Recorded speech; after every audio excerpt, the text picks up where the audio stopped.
सावन का महीना था। बारिश की हल्की बूंदें धरती को ताजगी से भर रही थीं। चारों ओर हरियाली फैली हुई थी और गांव के लोग अपने रोजमर्रा के कामों में व्यस्त थे। इस मौसम में गौतम बुद्ध अपने शिष्यों के साथ पास के एक गांव में प्रवास कर रहे थे। बुद्ध हर दिन सुबह सुबह गांव के चौराहे पर बैठते और वहां आने वाले लोगों को जीवन की गहरी शिक्षाएं देते। उनके शब्द जैसे जल की शीतल धारा लोगों के मन को शांत कर देते थे। गांव में बुद्ध की ख्याति बढ़ती जा रही थी। लोग उनकी शिक्षाओं को सुनने के लिए अपने काम छोड़कर आते। कुछ उनके प्रवचन से प्रेरित होकर अपने जीवन को बदल रहे थे। वहीं बुद्ध के शिष्य हर पल उनके साथ रहते, उनसे सीखते और उनके धैर्य और करुणा का प्रत्यक्ष अनुभव करते। लेकिन हर चमकती चीज सोना नहीं होती। जहां बुद्ध के प्रवचनों की सराहना हो रही थी, वहीं एक ऐसा व्यक्ति भी था जिसे यह सब स्वीकार नहीं था। वह व्यक्ति अत्यधिक अहंकारी था। उसके मन में बुद्ध के लिए ईर्ष्या और क्रोध का सागर उमड़ता था। ये तथागत कौन होते हैं हमें सिखाने वाले? उसने खुद से कहा। लोग इनके पीछे क्यों भाग रहे हैं? ये बस अपनी मीठी बातों से सबको फंसाना जानते हैं, पर मैं इन्हें बेनकाब करूंगा। उस व्यक्ति का नाम सुबंधु था। गांव में उसका बड़ा नाम था, शायद उसके पैसे और सत्ता के कारण, लेकिन भीतर से वह अकेला था। अपने क्रोध और अहंकार ने उसके रिश्तों को तोड़ दिया था। उसकी पत्नी और बच्चे उससे दूर हो गए थे। उसका गुस्सा उसकी सबसे बड़ी कमजोरी बन चुका था, लेकिन वह इसे स्वीकार करने को तैयार नहीं था। एक सुबह जब गांव के लोग बुद्ध के प्रवचन सुनने के लिए इकट्ठा हो रहे थे, सुबंधु ने यह तय कर लिया कि वह बुद्ध के सामने उनका मान मर्दन करेगा। उसके मन में एक योजना थी। उसने अपने घर से बाहर निकलते हुए अपने मन में कहा, आज मैं इनकी तथाकथित शांति को तोड़कर दिखाऊंगा। देखता हूं ये मेरी बातों का जवाब कैसे देते हैं। गांव का चौराहा लोगों से भर चुका था। हर कोई ध्यान से बुद्ध की बातों को सुन रहा था। बुद्ध कह रहे थे, मनुष्य का सबसे बड़ा शत्रु उसका अपना अहंकार है। जब तक हम इसे पहचानते नहीं, तब तक हम शांति को नहीं पा सकते। सुबंधु ने यह सुनते ही अपनी मुट्ठी भींच ली। उसके चेहरे पर गुस्से की लहर दौड़ गई। वह तेजी से भीड़ को चीरते हुए आगे बढ़ा। उसकी आंखों में क्रोध साफ झलक रहा था। लेकिन बुद्ध, वह शांत बैठे थे, जैसे किसी झील की सतह पर हवा भी न चल रही हो। गांव के चौराहे पर सैकड़ों लोग इकट्ठा हो चुके थे। बुद्ध का उपदेश चल रहा था। उनकी वाणी में ऐसी गहराई थी कि हर कोई मंत्रमुग्ध होकर सुन रहा था। लोग शांत थे, जैसे समय थम गया हो। बुद्ध ने कहा, जो क्रोध पर काबू पा लेता है, वह जीवन के सबसे बड़े युद्ध को जीत लेता है। तभी अचानक भीड़ को चीरता हुआ सुबंधु, क्रोध से भरा हुआ, तेज कदमों से आगे बढ़ा। उसके चेहरे पर उबलता गुस्सा और कटुता साफ दिखाई दे रही थी। उसकी आवाज गूंज उठी, तथागत, आप कौन होते हैं हमें उपदेश देने वाले?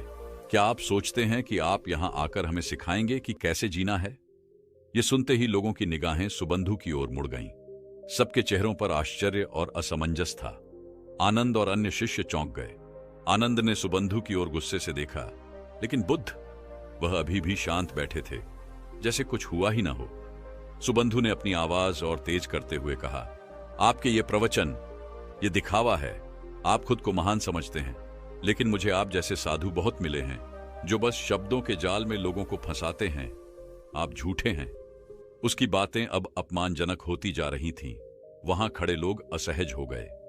आनंद ने आगे बढ़कर कहा, तुम्हें नहीं पता तुम किससे बात कर रहे हो? भगवान बुद्ध के लिए इस तरह के शब्द मत बोलो।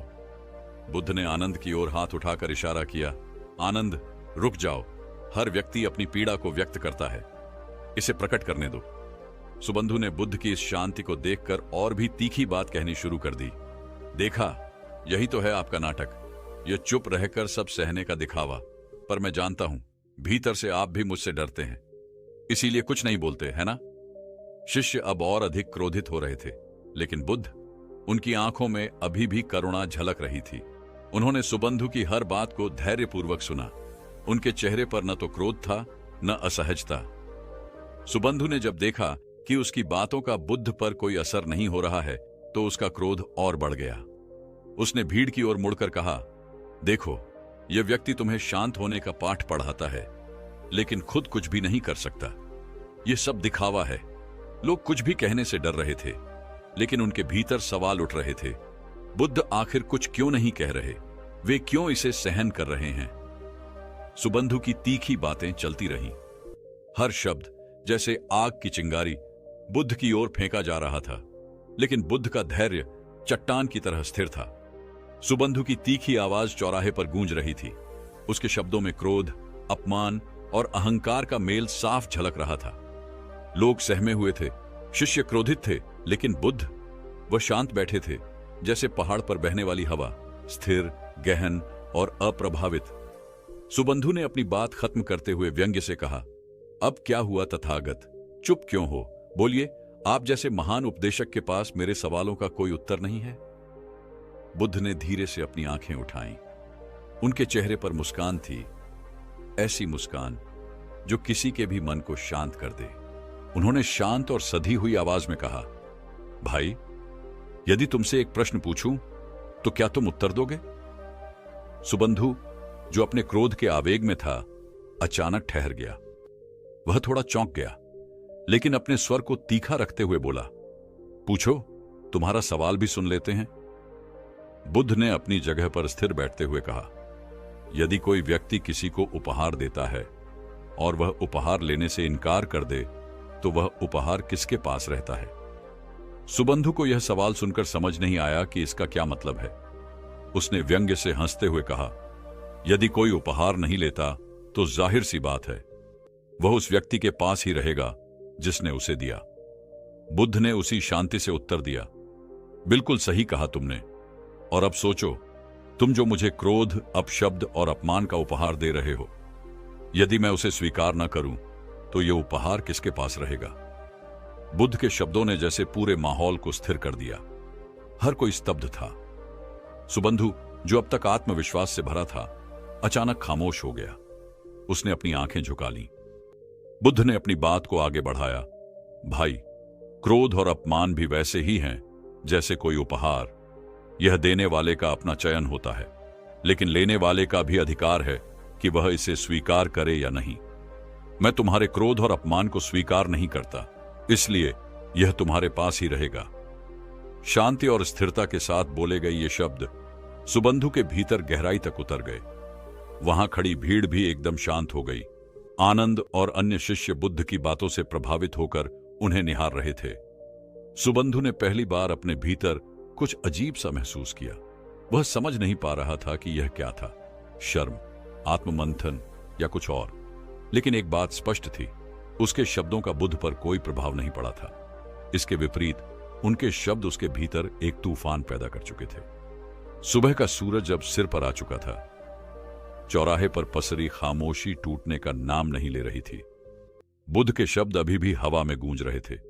क्रोध और अपमान देने वाले के पास ही रहते हैं यदि उन्हें स्वीकार न किया जाए।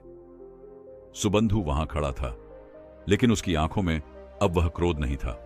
वह चुपचाप सिर झुकाए वापस चला गया। भीड़ में सन्नाटा था, मानो सबने कोई अद्भुत चमत्कार देख लिया हो। जैसे जैसे लोग वहां से लौटने लगे, बुद्ध के शिष्य आनंद के मन में सवालों का तूफान उठने लगा। वह खुद को रोक नहीं पाया और बुद्ध के पास आकर बोला, भगवान, मैं समझ नहीं पा रहा हूं। वह व्यक्ति आपको अपमानित कर रहा था, आपके बारे में अपशब्द कह रहा था, और फिर भी आपने उसे कुछ नहीं कहा, न डांटा, न कोई प्रतिक्रिया दी। आखिर आपने ऐसा क्यों किया? बुद्ध ने आनंद की ओर देखा। उनकी आंखों में करुणा और धैर्य का मेल था। उन्होंने धीरे से पूछा, आनंद, अगर कोई तुम्हें गुस्सा दिलाने की कोशिश करे तो क्या तुम्हें गुस्सा आना जरूरी है? आनंद ने थोड़ी झिझक के साथ उत्तर दिया, भगवान, गुस्सा तो स्वाभाविक है जब कोई अपमान करे या भला बुरा कहे, लेकिन आपने कैसे यह सब सह लिया? मैं तो उस व्यक्ति पर क्रोधित हो गया था। बुद्ध मुस्कुराए। उन्होंने आनंद को अपने पास बैठने का संकेत दिया। आनंद, बुद्ध ने कहा, गुस्सा स्वाभाविक नहीं है, यह एक प्रतिक्रिया है, और हर प्रतिक्रिया हमारे अपने मन का चयन होती है। अगर मैं सुबंधु की बातों पर गुस्सा करता तो मैं उसकी तरह हो जाता। क्या मैं चाहता हूं कि मेरा मन उसके गुस्से से प्रभावित हो जाए? आनंद ने ध्यान से सुना, लेकिन उसकी जिज्ञासा कम नहीं हुई। उसने फिर पूछा, लेकिन भगवान, क्या आपको दुख नहीं हुआ? वह व्यक्ति आपकी निंदा कर रहा था, क्या आप उस अपमान को महसूस नहीं कर सके? बुद्ध ने एक गहरी सांस ली और मुस्कुराते हुए बोले, आनंद, अपमान तब तक नहीं पहुंचता जब तक हम उसे अपने भीतर जगह न दें। अगर कोई व्यक्ति आग लेकर आए और हम उसे ईंधन न दें, तो क्या वह आग जल पाएगी? मैं तो केवल करुणा का अभ्यास करता हूं, और करुणा का अर्थ है दूसरों की पीड़ा को समझना। सुबंधु के शब्दों में उसकी पीड़ा झलक रही थी। वह अपने भीतर के संघर्ष से लड़ रहा था, तो फिर मैं क्यों उसका गुस्सा अपने अंदर प्रवेश करने दूं? आनंद का चेहरा सोच में डूब गया। उसने गहरी सांस लेते हुए कहा, तो क्या इसका मतलब यह है कि हमें हर अपमान और निंदा को बस सहन करना चाहिए भगवान? बुद्ध की मुस्कान गहरी हो गई। उन्होंने आनंद की आंखों में देखा और बोले, आनंद, सहन करना भी एक कला है, लेकिन उसका उद्देश्य केवल सहना नहीं है। यह हमें भीतर से मजबूत बनाता है, और जब हमारा मन स्थिर और शांत होता है, तभी हम दूसरों को समझ सकते हैं। आज तुमने देखा कि सुबंधु ने मुझे जितना क्रोधित करने की कोशिश की, मैं उतना ही शांत रहा। क्या तुम जानते हो क्यों? आनंद ने उत्तर में केवल सिर हिलाया। वह समझना चाहता था।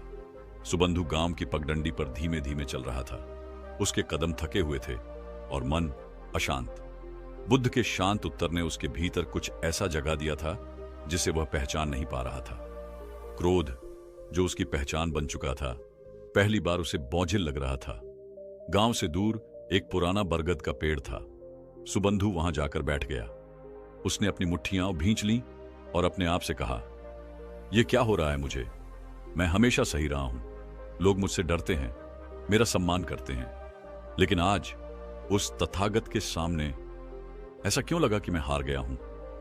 उसके भीतर का अहंकार उसे कचोट रहा था, लेकिन बुद्ध की मुस्कुराहट और उनके शब्द बार बार उसकी यादों में गूंज रहे थे।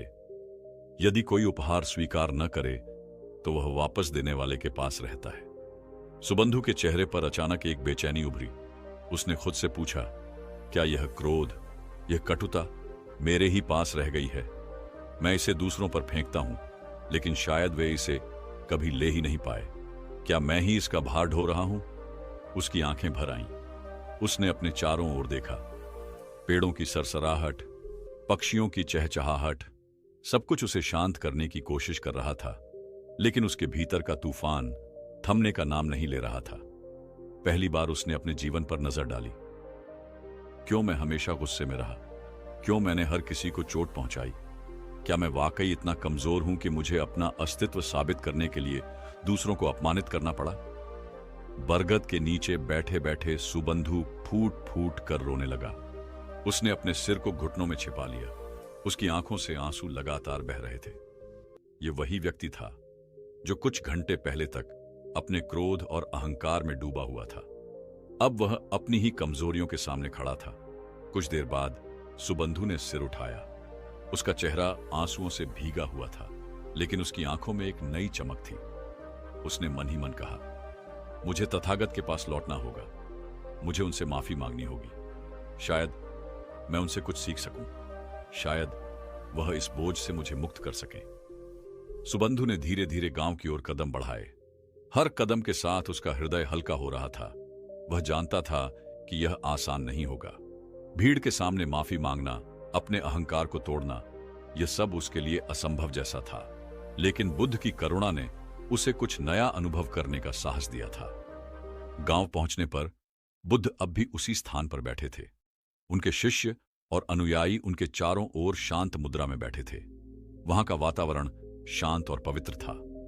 सुबंधु ने दूर से बुद्ध को देखा। उनका चेहरा अभी भी वैसा ही था, मुस्कुराता हुआ, शांत और गहरा। सुबंधु के कदम धीमे हो गए। उसकी सांसें तेज हो रही थीं। क्या मैं माफी मांगने के काबिल हूं? उसने खुद से पूछा, लेकिन फिर उसने खुद को संभाला।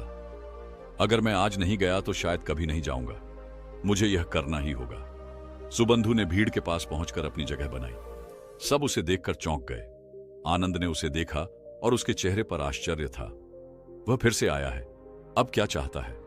सुबंधु ने बुद्ध के करीब जाकर धीमे स्वर में कहा, भगवान, मैं आपसे कुछ कहना चाहता हूं। सुबंधु की आवाज में अब एक शर्मिंदगी थी। वह आंखें झुके हुए खड़ा था, जैसे अपने दिल का बोझ साझा करने के लिए शब्दों को ढूंढ रहा हो। लेकिन बुद्ध की शांति ने उसे मजबूती दी। बुद्ध ने उसे देखा, फिर धीरे से बोले, सुबंधु, तुम मुझसे कुछ कहना चाहते हो तो कहो। तुम्हारी आत्मा अब एक गहरे मंथन में है, तुम्हें अपने भीतर की यात्रा पूरी करनी होगी। सुबंधु की आंखों में आंसू थे, लेकिन उसने खुद को संभाला। उसने धीरे धीरे कहा, भगवान, मुझे खुद पर घृणा हो रही है। मैंने जिन लोगों को तिरस्कृत किया, उनका अपमान किया, वह सभी मुझे माफ कर सकते हैं, लेकिन अब मैं खुद को कैसे माफ करूं? मैं समझ नहीं पा रहा हूं, क्या करूं? उसकी आवाज में एक दर्द था जो पूरी तरह से उसके भीतर की उलझन को दर्शा रहा था। बुद्ध ने उसे एक गहरी नजर से देखा।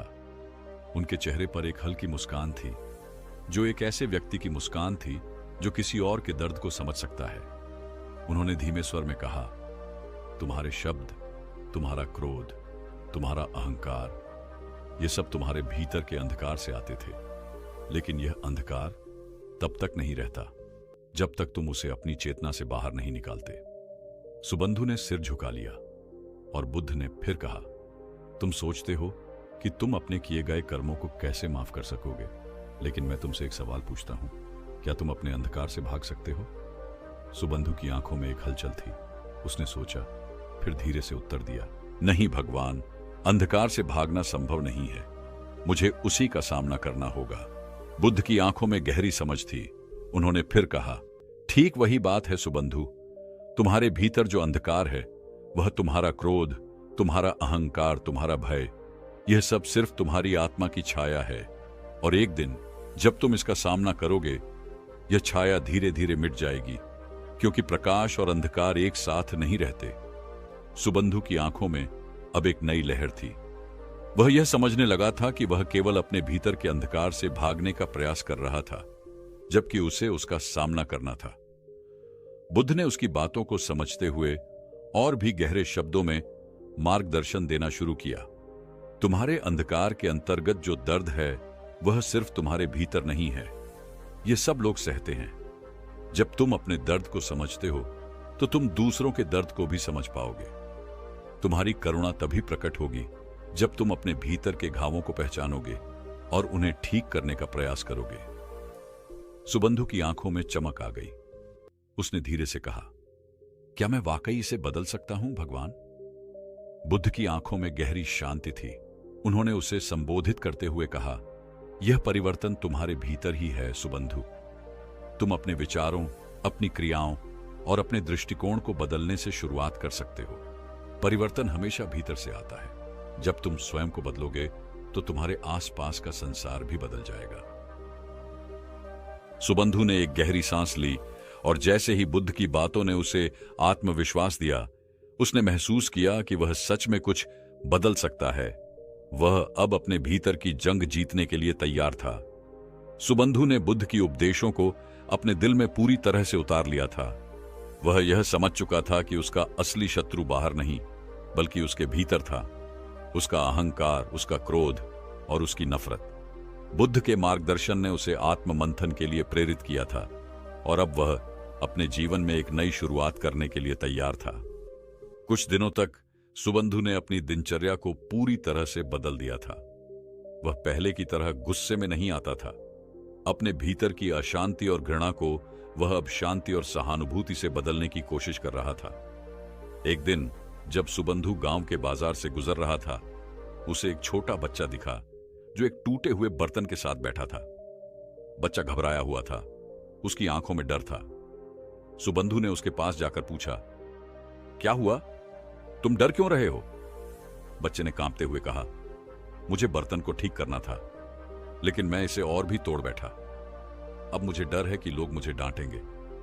सुबंधु ने बच्चे की आंखों में देखा और उसे पहली बार महसूस हुआ कि यह बच्चा उस दर्द का सामना कर रहा था जो कभी वह खुद महसूस करता था। वह बच्चा भी अपमानित होने और अपने की गए गलतियों के लिए डर रहा था, ठीक जैसे सुबंधु कभी अपनी क्रोध की वजह से डरता था। सुबंधु ने धीरे से बच्चे को अपने पास खींचा और कहा, देखो, हर कोई कभी न कभी गलती करता है। यह बर्तन टूटना कोई बड़ी बात नहीं है। असली बात यह है कि हम अपनी गलती से क्या सीखते हैं। यह सुनकर बच्चा थोड़ा शांत हुआ और सुबंधु के शब्दों ने उसे कुछ आश्वस्त किया। सुबंधु की आवाज में वह सच्ची करुणा थी जो बुद्ध के उपदेशों का परिणाम थी। सुबंधु के भीतर एक अद्भुत बदलाव आ चुका था। पहले वह किसी की कमजोरी का मजाक उड़ाता था, लेकिन अब वह दूसरों के दर्द को समझने लगा था। वह किसी के प्रति क्रोध नहीं रखता था, बल्कि अब वह हर व्यक्ति में करुणा और समझ देखने लगा था। वह धीरे धीरे बदलता जा रहा था। अब वह एक नई सोच के साथ हर स्थिति का सामना करने लगा था। अब उसे खुद से नफरत नहीं थी, बल्कि वह खुद को स्वीकार करने और सुधारने की कोशिश कर रहा था। कुछ दिन बाद गांव में एक और घटना घटी। गांव के एक बुजुर्ग व्यक्ति को कोई समस्या हो गई थी और कुछ लोग उसकी मदद करने के बजाय उसे हिकारत की नजरों से देख रहे थे। सुबंधु ने यह देखा और बिना किसी संकोच के उस बुजुर्ग के पास गया। उसने उनकी मदद की और सभी को दिखा दिया कि कैसे एक व्यक्ति का हृदय बड़ा हो सकता है अगर वह खुद को समझे और दूसरों की मदद करने का अवसर दे। गांव के लोग अब सुबंधु को एक नए रूप में देख रहे थे। वह वही व्यक्ति था जो कभी गुस्से और घृणा से भरा हुआ था, लेकिन अब वह करुणा और शांति का प्रतीक बन चुका था। सुबंधु को अब यह एहसास हो चुका था कि असली ताकत अपने भीतर के अंधकार से बाहर निकलने में है। उसका परिवर्तन धीरे धीरे गांव में न केवल उसकी जिंदगी में, बल्कि दूसरों की जिंदगी में भी बदलाव ला रहा था। वह अब पूरी तरह से बुद्ध के उपदेशों पर चलने के लिए तैयार था। उसने अपने अहंकार को छोड़ दिया था और उसकी आंखों में एक नई जोश और सुकून था। वह दिन सुबंधु के जीवन का एक महत्वपूर्ण मोड़ था। अब वह बदल चुका था। उसे अपने भीतर की शक्ति का एहसास हो चुका था। वह जानता था कि शांति केवल बाहरी परिस्थितियों से नहीं आती। वह जानता था कि शांति केवल बाहरी परिस्थितियों से नहीं आती, बल्कि यह हमारी आंतरिक स्थिति से उत्पन्न होती है।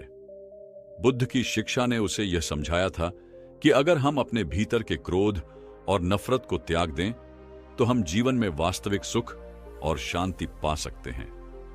एक दिन बुद्ध ने सुबंधु को अपने पास बुलाया।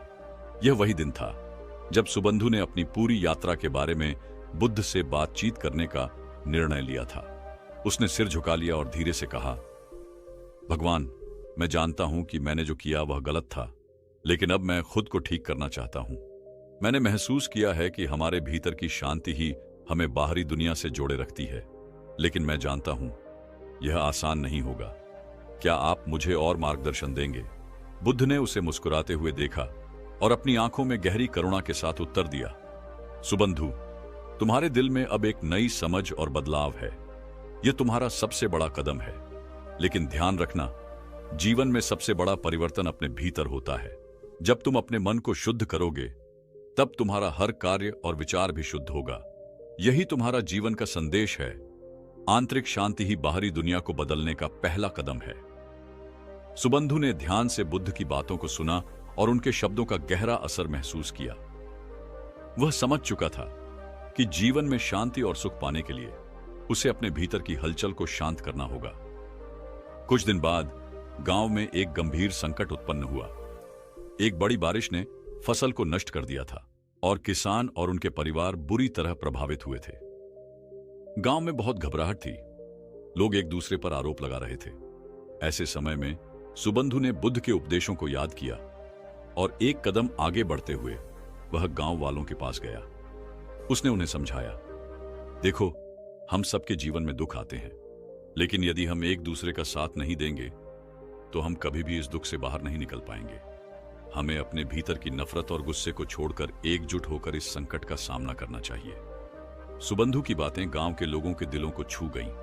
उसने पहले की तरह गुस्से और हिंसा का सहारा नहीं लिया, बल्कि वह शांति और सहयोग की बात कर रहा था। धीरे धीरे लोग उसकी बातों को समझने लगे और एकजुट हो गए। वे मिलकर किसानों की मदद करने के लिए जुट गए और सब मिलकर काम करने लगे। सुबंधु का परिवर्तन अब गांव में साफ दिखाई दे रहा था। उसने पहले की तरह लोगों को दोष देने और नफरत करने के बजाय उन्हें प्रेम और सहायता का मार्ग दिखाया था। गांव में अब एक नई उम्मीद और साहस का संचार हो चुका था। बुद्ध ने सुबंधु की ओर देखा और कहा, यह तुम्हारा सबसे बड़ा उपहार है सुबंधु। तुम्हारे जीवन का संदेश यही है। अंतरात्मा की शांति और करुणा ही हमें जीवन की असली कठिनाइयों से उबार सकती है। सुबंधु ने आंखें बंद की और उसके भीतर एक गहरी शांति महसूस हुई। वह जानता था कि यह यात्रा कभी खत्म नहीं होगी। जीवन हर दिन नए अनुभवों और चुनौतियों के साथ आता है, लेकिन अगर हम अपने भीतर की शांति और प्रेम को बनाए रखते हैं तो हम किसी भी मुश्किल को पार कर सकते हैं। कहानी से हम यह समझ सकते हैं कि जीवन में शांति, करुणा और आत्मनिरीक्षण के महत्व को समझना कितना आवश्यक है। गौतम बुद्ध ने हमें यह सिखाया कि क्रोध, अहंकार और घृणा केवल हमारे भीतर के शत्रु होते हैं, और केवल जब हम अपने दिल और मन को शुद्ध करते हैं तभी हम सच्ची शांति और खुशी पा सकते हैं। सुबंधु का परिवर्तन यह सिद्ध करता है कि अगर हम अपने विचारों और भावनाओं को नियंत्रित करने में सफल होते हैं तो न केवल हमारा जीवन बदलता है, बल्कि हम अपने आसपास के लोगों की जिंदगी को भी बेहतर बना सकते हैं। यही असली सफलता है, अपने भीतर की शांति को पाकर दुनिया में सकारात्मक बदलाव लाना। ये कहानी हमें यह भी सिखाती है कि हर किसी के भीतर आत्मनिर्माण की क्षमता है और सही मार्गदर्शन से हम अपने जीवन को पूरी तरह से बदल सकते हैं। अगर आप भी चाहते हैं कि आपके जीवन में शांति, प्रेम और करुणा का आगमन हो और आप बुद्ध के शिक्षाओं के अनुसार अपनी यात्रा पर आगे बढ़ना चाहते हैं, तो इस चैनल को सब्सक्राइब करना बिल्कुल न भूलें। हमारे चैनल पर हम हमेशा आपके लिए ऐसे प्रेरणादायक और जीवन बदलने वाली कहानियां लाते हैं जो न केवल आपको सोचने पर मजबूर करे, बल्कि आपको अपने जीवन में सुधार करने का हौसला भी दें। तो अगर आपने अभी तक हमारे चैनल को सब्सक्राइब नहीं किया है तो अभी सब्सक्राइब करें और साथ ही बेल आइकन पर क्लिक करें ताकि आपको हमारे वीडियो का तुरंत नोटिफिकेशन मिल सके। हम हर हफ्ते नई नई प्रेरणादायक और सीख देने वाली वीडियो लेकर आते हैं ताकि आप भी एक बेहतर इंसान बन सकें। अगर आपको यह वीडियो पसंद आया हो तो कृपया लाइक और शेयर जरूर करें ताकि यह संदेश और भी लोगों तक पहुंचे। और यदि आपके मन में कोई सवाल या सुझाव हो तो हमें नीचे कमेंट्स में जरूर बताएं। धन्यवाद। हमारे चैनल के साथ जुड़े रहें, क्योंकि यहां हम आपके जीवन को और बेहतर बनाने के लिए हमेशा कुछ नया लेकर आते हैं।